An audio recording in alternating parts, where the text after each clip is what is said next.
What's going on, guys? I have an awesome answer the question video for you guys. And today's question from a good friend of mine is, how do you go into a brand new relationship without bringing all the baggage and all the trauma and all the triggers and assigning blame to your brand new partner? So stay tuned, because this is going to be a really good one, okay? Now, first of all, what I want you to know is you are going to bring in baggage, and you're going to bring in trauma, and you're going to bring in your triggers to a relationship, and you're going to assign blame. That's going to happen. You cannot avoid it, okay? I don't care what someone guru says on Instagram and TikTok. You cannot avoid that your relationship is going to be one of the most powerful mirrors to show you your deepest wounds, show you your deepest triggers, your deepest trauma, your deeper experiences, so that it all can come up to the surface to be loved, seen, witnessed, and healed, okay? So if that is your expectation that you're putting on yourself going into a new relationship, then my friend, my first piece of advice would say that you are setting yourself up for failure. And I'm sorry for the airplane in the background if that's what you're hearing. Now, what I will say is, when you set the right expectation that this relationship's going to bring up my stuff, then you can start to say, oh, the assigning blame thing can be, what's the word for it, mitigated, the risk of assigning blame. You can just say, I'm going to take ownership for my stuff right from the get-go.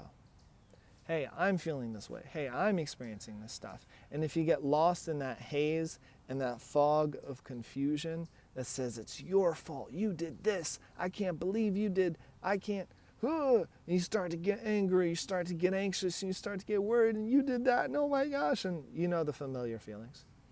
What I want you to do is I want you to start by taking a deep breath in and going through what I call the body mapping process. Okay, I can walk you through this process right now. It's very, very subtle. I won't go through the whole entire thing because it brings stuff to the surface. But what I can do is I can walk you through the beginning of the process so that you can start to catch those triggers before they turn into tsunamis. Okay? So what I want you to do is get nice and present. Take a deep breath with me. And out. And what I want you to do, if you don't want to come into the relationship with those triggers and trauma and put all that pressure on your partner to be perfect and blame them, then we're going to take full ownership and full responsibility. And what I want you to do is I want you to think of a moment in time, an argument that you had, a trigger that came up. I want you to think of that experience. Whatever it is, think about it. And when you find it, what I want you to do is I want you to notice, just thinking about the trigger, thinking about the moment, thinking about the experience brings back some of the emotion. You can call back the emotion of the experience. And what I want you to do is I want you to get really quiet in your mind. I want you to start to tune into your body, tune into your breath. And I want you to notice, when you start to feel that feeling, what's the first sensation in your body that you experience? What's the first thing you notice? Do you have tension in your throat? Do you clench your jaw? Do you start to squeeze your hands? Do you feel a knot or a nausea in your stomach? Do you notice your toes curling? Do you notice that you crunkle your nose? I want you to just ask yourself and get curious. It's called body mapping. What's the first sensation that I notice in my body that tells me that I'm going from green, which is cool, calm, collected, regulated, to yellow, which is like caution, like, okay, the first signs of a trigger. What is that in your body? Now, once you identify that, take a deep breath. There's levels to the game. I want you to ask yourself and invite a little bit more of the feeling in, a little bit more. Say, okay, I'm safe, I'm here, no one's around. What's the next sensation? How do I know that this trigger is going from green to yellow, now into orange? How do I know when I'm starting to hit the red zone of, like, I need everything to stop? You know, that the part of you that says I can't think anymore, maybe I start to yell, maybe I start to cry. How do you know what's the next sensation that tells you that you're moving up a level, that you're starting to get triggered, that your body's starting to get dysregulated? I don't want you to cross the line into the red where you can't handle it. But I want you to feel the sensation. Sometimes there's a rising sensation. If it's anger, it's like, and now it's like in my teeth, and I'm feeling angry. Sometimes it feels like there's an emptiness in your heart, or like a black hole that starts to open up. And now all of a sudden it's like there's a collapse, and like, I don't know what's happening, I don't know what's going on, please don't leave, right? So notice the sensations in your body, notice the thoughts in your mind, and this practice, if you do it, and if you want some support in doing this, I train people how to do this for others as coaches. So drop a comment. Either you can jump on a call with me, you can jump on a call with someone I've trained, you can get into our community. There's lots of different things. Just send me a message. But what happens is when you can map your symptom, when you can map the process, when you can map the trigger, now all of a sudden you're putting awareness on it, and you can't blame the other person for doing it. What you're doing is you're shining a light on your own nervous system and saying, oh, this is the thing within me, right? And if you really, really get clear, and if you really think about it, oftentimes what you'll find is this thing has been here way longer than your current partner or the future partner that you're going to be having a relationship with. So if you can take ownership for it and map the process, then you can do two things. One, you can start to ask, okay, when I'm feeling like I'm collapsing, when I'm feeling anger rise, when I'm feeling whatever the trigger is, the first warning signs, I can pause everything, pause the conversation, and I can start to ask for my needs. I can say, hey, I can feel myself getting really overwhelmed right now, and I know because I've gone through this body mapping process that when I get overwhelmed, sometimes I get really loud, and I don't want to be loud with you right now, okay? So what I would love for us to do is just pause and like, can you please just give me a hug? I need connection, physical touch. So can you give me a hug?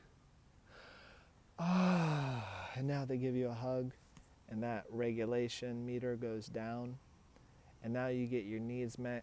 And now because you feel connected and close, maybe now you can receive what they were saying in the first place.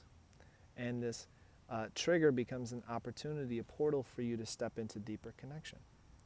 Or maybe you're feeling anxious, and this thing that the person's doing, maybe they're walking away, maybe they're yelling, maybe they're getting loud, and you have a pattern inside of you that when someone walks away or someone gets loud, you start to get really anxious, and you're afraid that the person's going to break up with you or leave or cheat or whatever the trauma from the past was.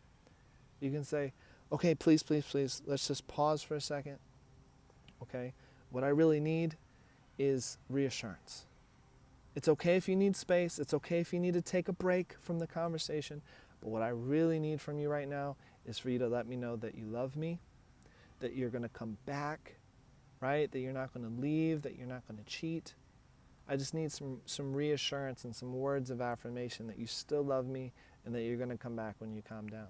And now the person knows what you need, and they can say, oh yeah, of course, I don't want to yell at you. I'm angry, I'm upset, so of course I love you. Of course I'm coming back. Of course I'm not going to do anything stupid. I just need to calm down because I need some time to myself to regulate, right? And if we never ask for those needs, often the way that we get those needs met is by shooting ourselves in the foot. You never do this, you always do that. Oh my gosh, or like these bigger expressions of the trigger and the trauma start to come to the surface, not because we want them to, not because,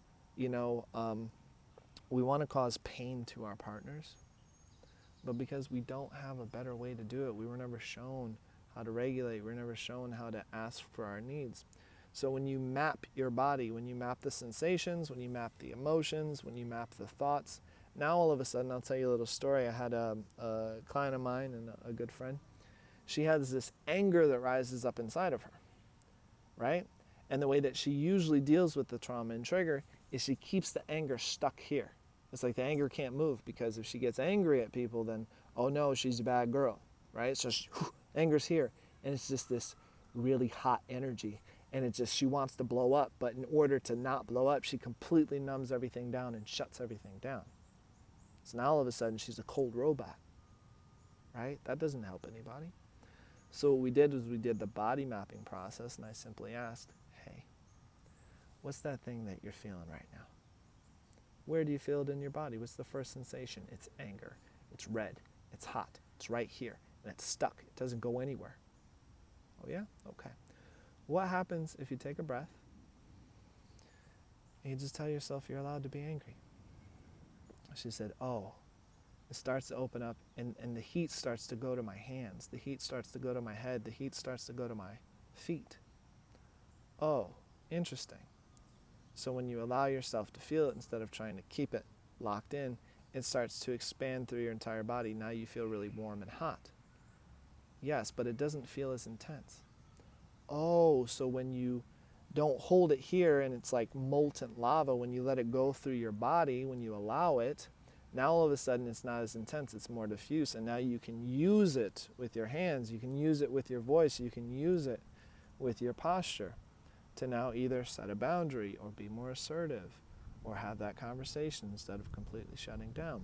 So when you can map your body out, when you can map the sensations, when you can map the emotions, when you can map the thoughts, you can catch yourself in the moment.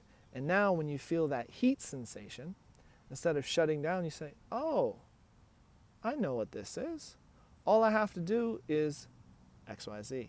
All I have to do is allow it. All I have to do is ask for my need. All I have to do is take a little space. And now all of a sudden, instead of carrying your trigger, carrying your trauma into the relationship, and then blaming the other person, making it their fault, and playing out the childhood protection mechanisms, now you can create what I call is the next level protocol, where it's like, okay, I'm feeling this thing. It's nonviolent communication. I'm feeling this, okay? I need this. I'm feeling anger. I need space. Can you please give me 5, 10, 15 minutes to just process what I'm processing, and we can come back together? And if that's not okay with the other person, you can say, okay, well, what are you feeling? What are you needing? Okay, maybe we can come to a compromise. Better yet, if you map your body and they map their body, now all of a sudden you guys have a map. You know what the other person is feeling. You know what their sensations are. And even if they get really triggered, you get really triggered, now all of a sudden you have someone that's on your team that can remind you, and they can catch the signs for you when you're out of awareness, when you're in the shadow, when you're in the pain, when you're in the trauma. My partner now, we came up with this strategy. And it's like when I get really triggered, I'm like, and I want to leave, but I'm frozen, I can't move, I don't know, and I start getting loud, and that's the energy. It's like, it's this chaotic energy. What we do is I need physical touch so that I know that I'm still connected, because I'm afraid that I'm going to lose connection. So all she does, she goes like this. She reaches out her little pinky. And we touch pinkies. And all of a sudden, my defense mechanisms go like this. I'm sorry. I didn't mean to. I was just afraid. And all of a sudden, like all of that stuff that was happening, I was in the orange, about to go into red, goes back down to yellow, goes back down to green. And now I can start to meet her needs, right? So these are the things that you can do. You can start to map your nervous system. And I recommend doing this with another human being first, so that you can understand the process, so that you can have safe space held. Because if you try, it's like this, right? If you have a knife and you're trying to cut the knife with itself, you can't do it, right? You can't chew your own teeth, right? So the ego has a really hard time working on the ego. So the defense mechanisms and protection mechanisms that you created in childhood from the traumatic patterns to make you feel safer have a really hard time looking at and changing the traumatic patterns that are keeping you safe. So what do? The best way to do this is to have someone hold some space for you and say, look, all of you is welcome here. I'm not going to judge a single thing. You can get angry at me, you can get upset, you can get sad, you can cry, you can have a big long booger hanging out of your nose, and I'm not going to judge you at all, because guess what? I've been there. I've probably cried way more than you, and I know what's on the other side of this. And what's on the other side of this is happiness, it's wholeness, it's peace, it's joy, it's connection, it's true love, instead of this weird trauma bond thing that we got going on. Right? So if you want someone to hold space for you, send me a message, comment below, let me know. Either I'll jump on a call with you someone that I trained will jump on a call with you, or I'd love to invite you to my group coaching. I'm letting people come on for a free call to see if it resonates with you. All of those things are possible. Just let me know and I'll hold space so that you don't have to bring your trauma and you don't have to bring your triggers. You don't have to bring your blame, shame, and judgment to a brand new relationship. How about we start this thing off with a beautiful foundation of self-love, a beautiful foundation of awareness, and a beautiful foundation of strategy for when things do inevitably hit the fan, when you do inevitably get triggered, and when challenges do inevitably arise in your relationship. It's good to have a coach and it's good to have a community in your corner so that you can feel supported and get some guidance when you're going through the dark forest of the unconscious. Okay? I hope this helped, and I'm sending you guys lots of love. Let me know in the comment section what your question is so that we can make some more videos like this. Peace.